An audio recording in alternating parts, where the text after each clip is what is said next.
આજે હવારમાં આપણને ભેગા થઈ ગયા થાનગઢની હસ્તી વિશુ ઠાકોર. એમને હસ્તી કહેવાના બે મોટા કારણ. એક તો એ કે એમના ફોલોવર વધારે છે, બીજું એ કે ઉદયપુરમાં બેઠા બેઠા ચા મંગાવે. કોક દીક આપણે ગુજરાતની ચા પી લે. સવારે દુકાને આવી ગયો ને આપણા કારીગર કાકાએ કરી નાખ્યો સંભારો. વ્લોગમાં આવવામાં આપણા ભાઈબંધ કોઈ બાકી રહેવા જ ન જોઈએ. આ નીતિન, આ અમારા મનુભાઈ મોટા શેઠ. હોટેલમાં સુખનો સૂરજ ઉગી ગયો. હવે રાત પાડી વાળા હંકેલો કરે જ તેને.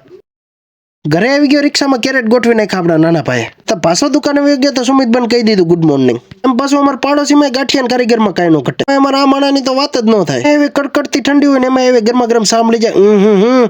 એમાં પાછું ગામમાં જતો સબા કાકા ભેગા થઈ ગયા. એમાં ગામમાંથી મોટા મોટા સફરજન જેવા ટમેટા લઈ લીધા. એમાં અમારા ગોધાભાઈ કોફી બનાવે એટલે પીવી જ પડે. ચા તો આપણે કઈ પીતા નથી એટલે પી લીધી કોફી. પછી પેટ્રોલ પંપે જઈને પૂરાઈ લીધું પેટ્રોલ. પછી વિયા ગયા ગામમાં અને પાછા આવતા રહ્યા ઘરે. બપોર રવિન દુકાને ગયો, ચિરાગ કાકા ભેગા થઈ ગયા ને આયરે હતો તલ્લુ. બપોર દુકાન ગયો, મોટી સ્ક્રીનમાં આપણા વ્લોગ હાલે. વ્લોગની અંદર કફલો જપલો હાલતો હતો અને જોતો હતો વિડીયો કફલો.